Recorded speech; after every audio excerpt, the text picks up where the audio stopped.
Well, Strictly Gershwin was created on the English National Ballet years ago, and I first created it for the Royal Albert Hall in London, which is a huge, a massive theatre in the round.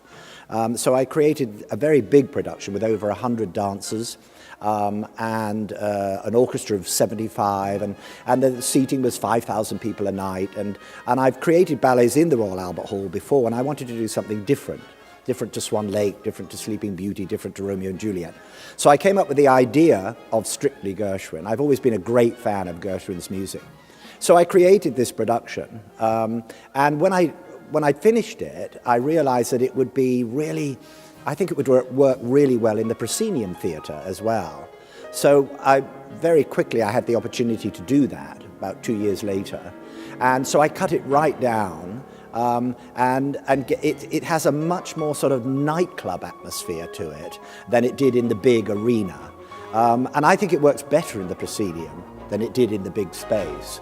Marvellous, it's great having the orchestra on the stage, creating the set, and it gave me an opportunity to work in many different styles of dance as well. There is a lot of classical ballet in the production, but there's also there's tap elements of tap, there's elements of jazz, there's elements of ballroom, there's romance, there's dream sequences. There's all sorts of different things for me to play with as a choreographer.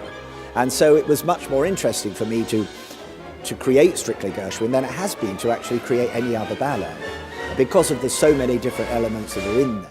You know, the Gershwin music, you know, the two American geniuses, absolute geniuses. So wonderful to work in America with those two composers. And I think because it's such a great cross-section of dance, and mostly classical ballet, but you know, because there's such a cross-section, I think it's a big audience pleaser. And I think especially to an American audience that is always, I don't know, an American audience is always more enthusiastic than you get, say, in Europe. And I just think the appeal will be really great for them.